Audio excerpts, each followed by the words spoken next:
Hello, hello, hello, welcome back.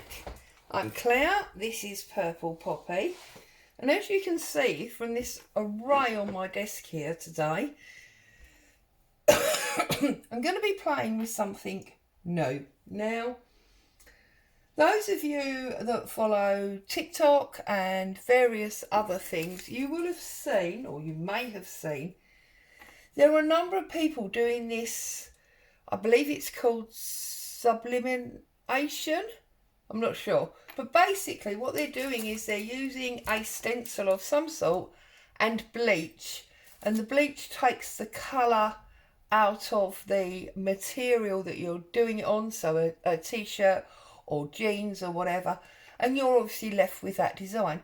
Now I think this looks absolutely awesome. And I really want to have a go at this. But I'll be honest with you, I am far too nervous to put bleach on my jeans. So I am thinking I'm going to give it a go with paint. So what I have got here is basically a dessert spoon of household paint in a creamy colour. I'm going to add to that equal amount of my cloud glue. And the reason I'm using the cloud glue is because if I was to use PVA, it might break down in the water. Now, you are learning this with me. I have no idea if this is going to work. And if it does work, I have got no idea if it is going to stay put, if it's going to crack up, if it's going to... now you see the cloud glue has made that go super gloopy, so that is not gonna work. Okay, look, so there, might make an interesting slime ball. So that's not gonna work, so I'm gonna run quickly and get my tub of paint so we can start again. I think it's important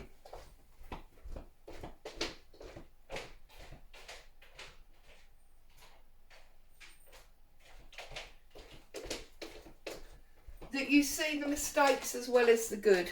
So here's my paint. It's just household paint. Those of you that are in the UK, this comes from B&Q. This, as I say, is obviously 100% no good. The cloud doesn't work, so I'm going to have to use PVA. So I need to get that out of there. Excuse me. And get rid of that. So I'm going to move all this for a minute. Here is my trusty rubbish bag, recycling rubbish bag that I use to protect my desk. And what I'm going to do is I'm going to very naughtily, I'm going to dump that up there, because we don't want that, do we? That's not going to work. Get that out of there. Okay, I should actually, now that I think about it, I should have known that wasn't going to work, but hey ho, it's only a bit of paint and glue, yeah? So let's pull that off out the way and let's try again.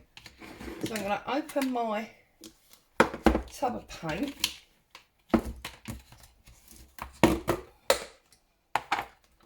And I'm going to put another spoonful in there like that. Let's get rid of this tub. So I'll say again, you know, you're learning with me. I've got no idea whether this is going to work. And if it does work, I've got no idea if it's going to stay on the denim or if it's going to crack or peel off or whatever. So we're about to find out. So now I'm going to use the PVA. And we're going to put an equal amount of that in. So I've got two games today. This is game number 1. So I've been really wanting to try this, and I thought, you know what? There's only one way to find out. Right, now that is going to work. That's mixing up fine. And actually I should have known that because the PVA is water-based and so is the paint. maybe if I'd have used a gloss paint, then the cloud glue might have worked, because it's oil and acetone. I don't know, but anyway, this has worked fine. I've got a household cleaning sponge, and that's what I'm going to use to dab. And I've got random bit of denim from an old pair of jeans, okay? So, because I'm not doing it on my jeans until I am happy, then I know it's going to work. So, cover our glob up well and truly. So, I've just got these two. So, this is obviously in the wrong packet. Look, how bad am I? Ho-hum. Can't get it out now. There we go. So I've got this one, which I love. It's got the chocolate hotel and the apothecary and all of those bits and pieces on there. And I thought what I was going to do is I'm just going to randomly do that. And I sort of want it to look worn out. So I'm not necessarily going to make sure that I stamp it 100% correctly. Now I'm going to put some of this on. We don't want that bit of skin, do we? That's left over from that cloud. I'm going to put some of this on there like that. And move that out the way. Just going to dab in my pad. Not my brush, my pad. So it's flat like this, yeah?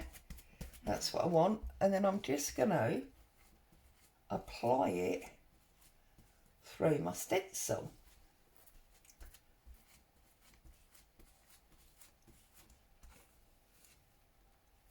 Making sure I don't move it, because that would be a bit pointless, wouldn't it?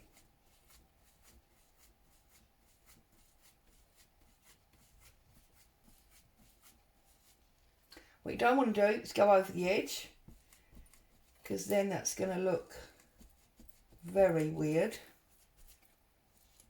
If you desperately want the bit that's on the edge, then you could put some masking tape below just to make sure.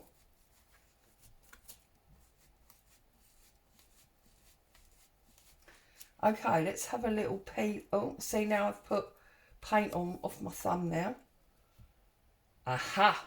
Now that looks pretty awesome. That looks like it would work, doesn't it? So, okay, now let's use a little bit of this Tim Holtz tape measure, just because I can, and I've got it out. And I think what we're going to do here is, you need to be careful, because obviously I don't want it overlapping that.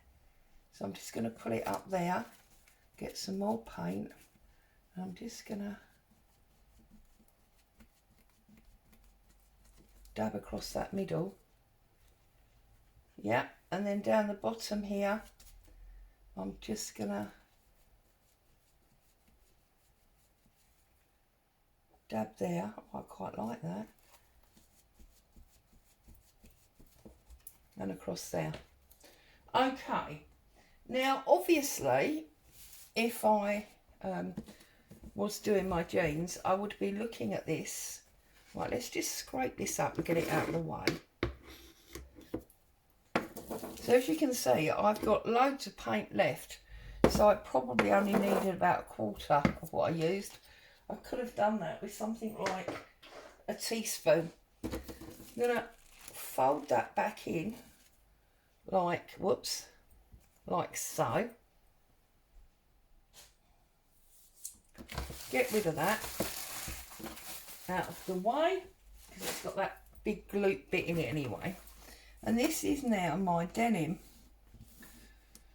And I wasn't worried about doing it like this, because I did think that it meant that, whoa, so sorry.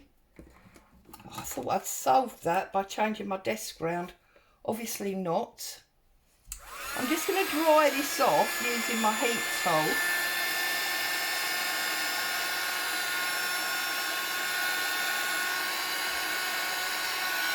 for a little bit. Obviously I'm not going to get to dry it completely.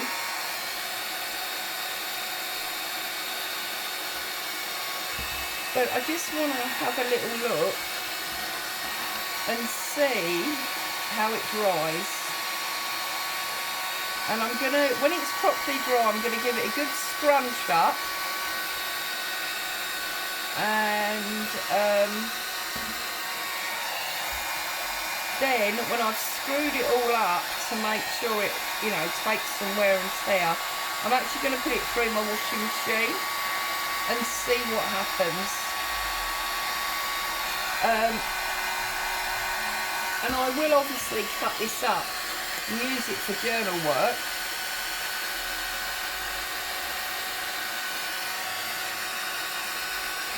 So it's not going to be wasted, nothing's ever wasted. And then if I'm happy, see that is dry. So I just want to stretch, because also this is elasticated denim, so it'd be interesting to see how this wears. Now I'm trying and I can't seem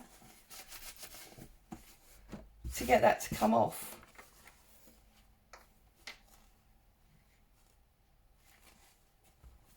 Well, actually no, it is wearing a bit there, isn't it? It is wearing a bit there. So maybe it would come off.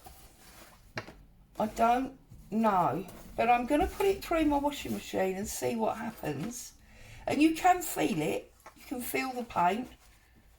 The paint feels different. And obviously on blue denim, which is what my jeans are, I could use different coloured paints. I wouldn't have to only use the white. So I'll get that through the washing machine and I'll give you an update of how that worked. Now the second game that I wanted to try today is with my Big Shot. I've got the Sizzix Big Shot, this one is.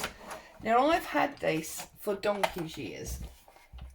And it was, and you can see like the rubber at the top is starting to go. It was never ever purchased for journaling. It was actually purchased to take those really big, deep Tim Holtz dies years ago when I was making quilts, and it enabled me to cut lots of perfect pieces at once for applique work. But what I thought today was, I use it all the time now for dies and things, but I wanted to try and see if I could run lace through it. So I'm going to tear off this little piece here, like so. I'm going to pop that on there like that. And I'm going to run this doily through my Big Shot. Now, I don't know if this is going to work or not. We're about to find out. Again, you can learn with me. Now, it's quite thick. It's definitely taking some pressure. And I'm sure it's jogging the camera. Yeah, it's really, really stiff, which leads me to think that it would be leaving an imprint. So almost like we're embossing with it. So let's move that out of the way. Take our top plate off, which you can see is well used. There's my doily that's been a bit what's-itted, but unfortunately that hasn't worked, so that's a little bit disappointing.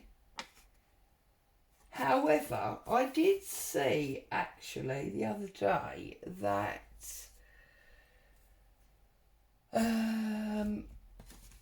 Bohemian Crafting, she was making her own embossing from stencils. And I'm just wondering, this is that card from the other day, because what she was doing was she was actually using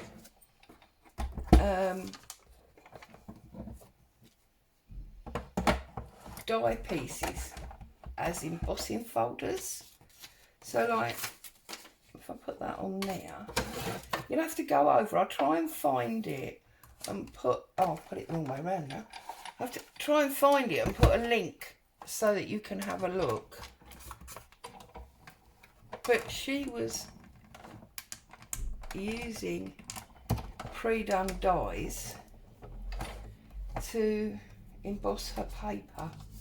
Yeah, see, the only one that's really worked there is the 2, and it's so faint. So that's obviously not going to work. So the doily as an embosser, no, not a good idea. Or at least not on the paper. Maybe if I had a thicker piece of card, that might have worked, but I'm not convinced. So no, using a crochet doily for embossing is not going to work. But the stencil denim worked amazing, I think. Now, if when I wash this, I realise it doesn't work, then I'm obviously not going to use it on my jeans that I need to wear. But I may well come back and do it again just for use in a journal, because it's nice, you know, we stencil fabric a lot. In fact, let's have a little look and see what happens. So if I put a cut mark, say there. Oh yeah, no, this would never tear anyway, would it? Because of it being, oh, yes it will, being elasticated. So we'll be able to get, you know, our tatty ends and all that. And pull that off. Yeah, it's definitely going to work lovely for in journals. And obviously I've stretched that and I don't think it's distorted it. So there you go. So I'll give you an update when it's been through the washing machine and we'll see what happens. Thanks for joining me. I'll see you again soon. Bye for now.